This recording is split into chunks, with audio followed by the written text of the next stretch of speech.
Human rights watch का नाम सुनते ही संघियों को मिर्चें लग जाती हैं। मोदी सरकार के जो कारनामे हैं नफरत के, मुसलमानों के खिलाफ भाषणों के,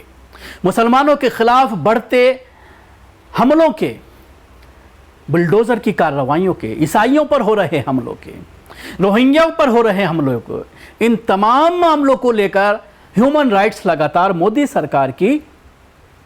पोल खोलती रहती है। अभी हालिया जो रिपोर्ट ह्यूमन राइट्स की सामने आई है उसमें मोदी सरकार के भाषण जो इलेक्शन के दरमियान दिए गए उसमें किस तरह से मुसलमानों को निशाना बनाया गया, कितने भाषण थे, उन भाषणों में कितनी बार मुसलमानों के खिलाफ मोदी के जरिए जहर उगला गया। वो मोदी जो अभी 15 अगस्त को लाल किले की फसील पर खड़े होकर के लेक्चर दे रहे थे सद्भावना का, किस तरह से वो सत्ता में आने के लिए मुसलमानों को निशाना बनाते रहे, इस रिपोर्ट में पूरी तरह से उनको एक्सपोज कर दिया गया है। ह्यूमन राइट्स की ओर से जारी किए गए इस रिपोर्ट में नरेंद्र मोदी के सभी 173 लोकसभा भाषणों का आकलन किया गया है और जो जानकारी सामने आई है वो चौंकाने वाली है। इस रिपोर्ट की वजह से भारत की पूरी दुनिया में बदनामी हो रही है। चुनाव प्रचार के दौरान मोदी ने 173 भाषणों में से 110 नफरती भाषण दिए। 173 में 110 यानी 63 भाषण ऐसे थे जिसमें नफरत नहीं परोसी गई, जिसकी वजह से देश में मुसलमानों के खिलाफ भीड़ द्वारा मॉब लिंचिंग की घटनाएं बढ़ गईं और जिसकी वजह से 12 मुसलमान और ईसाई महिला की मौत हो गई। ह्यूमन राइट्स वॉच ने बताया है कि मोदी ने अपने चुनाव अभियान की रणनीति अल्पसंख्यकों विशेष रूप से मुसलमानों के खिलाफ अभद्र भाषा का इस्तेमाल करने और बहुसंख्यक हिंदुओं को में डर की झूठी भावना पैदा करने की बनाई। रिपोर्ट में कहा गया है कि मोदी ने अपने लगातार तीसरे कार्यकाल को जीतने के लिए अपने अभियान के दौरान हाशिए के समूहों के खिलाफ भेदभाव, दुश्मनी और हिंसा भड़काने वाले बयान दिए। ह्यूमन वॉच ने कहा कि उसने मोदी द्वारा दिए गए 173 भाषण का विश्लेषण किया है और पाया है कि कम से कम 110 भाषणों में इस्लामोफोबिया टिप्पणियां की गई हैं। मानवाधिकार निकाय ने देखा कि प्रधानमंत्री ने बार बार मुसलमानों को घुसपैठिया के रूप में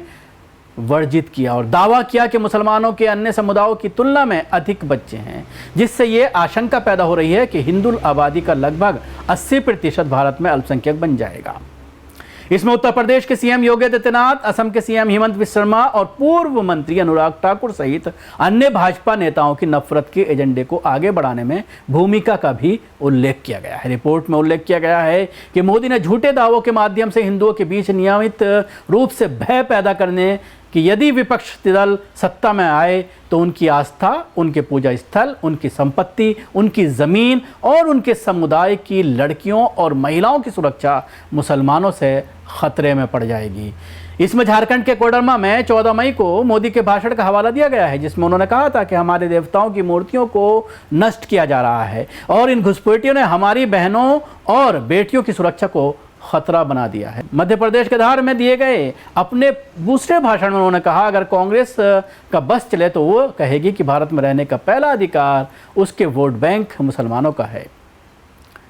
कांग्रेस सरकारी ठेकों में भी धर्म के आधार पर आरक्षण देगी। ये तमाम चीज़ें ह्यूमन राइट्स ने जो है वो अपनी इस रिपोर्ट में दी हैं। इसके साथ ही उसने कहा है कि इन तमाम भाषणों पर 110 भाषण, 173 में से 110 भाषण जो थे उसमें चुनाव आयोग पूरी तरह से खामोश रहा। चुनाव आयोग को लेकर भी घेरा गया है और ये कहा गया है कि चुनाव आयोग ने निष्पक्ष कार्रवाई नहीं की। इन भाषणों पर कार्रवाई होनी चाहिए थी। जो रूल्स हैं चुनाव के उनकी खिलाफ वर्जी की गई है और चुनाव आयोग ने कोई काम नहीं किया। उसके साथ ही बुलडोज़र का भी जिक्र किया गया है कि बुलडोज़र का बेजा इस्तेमाल मुसलमानों के खिलाफ किया जा रहा है। मॉब लिंचिंग का भी जिक्र किया, ईसाइयों पर हो रहे हमले और रोहिंग्या पर हो रहे हमलों को लेकर भी HRW के एशिया निरीक्षक के हवाले से ये सारी चीज़ें सामने आई हैं। तो रिपोर्ट में HRQ ने एशिया निदेशक के हवाले से कहा है कि भारत सरकार के बहुलता और लोकतंत्र की जननी होने के दावे वाले अल्पसंख्यक की विरोधी अपमानजनक कार्यों के सामने खोखले साबित होते हैं और नई मोदी सरकार को अपनी भेदभावपूर्ण नीतियों को उलटने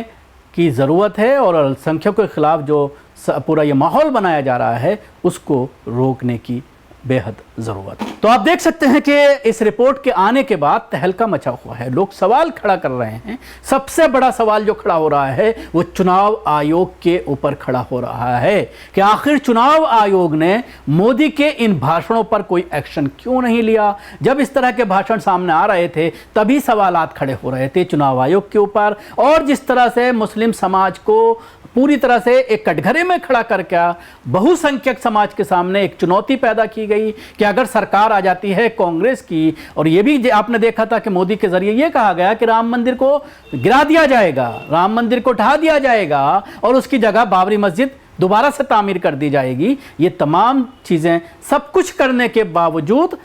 40-50 सीटों पर भारतीय जनता पार्टी को गड़बड़ी करनी पड़ी, जिसकी बुनियाद पर आज सरकार बन पाई। इलेक्शन कमीशन ने पूरा साथ दिया भारतीय जनता पार्टी का, लेकिन अभी भी पूरी सरकार जिस तरह से दावे किए जा रहे थे 400 सीट पार करने के, उस आंकड़े को भी मोदी पार नहीं कर पाए। ये तमाम नफरतें फैला करके, जहर भर करके, मुसलमानों को घुसपैठिया कहने के बावजूद सरकार में तो नहीं आ पाए, लेकिन अब जो उसके नताइज सामने आ रहे हैं, इन स्पीच के जो नतीजे अब देखने में आ रहे हैं, आप देख सकते हैं कि इलेक्शन रिजल्ट आने के बाद से ही लगातार मुसलमानों के ऊपर हमले बढ़ते जा रहे हैं, लिंचिंग के वाकयात में इजाफा हुआ है। उसके अलावा गाय के नाम पर जिस तरह से लगातार आतंक मचाया जा रहा है, और अभी भी आपने देखा किस तरह से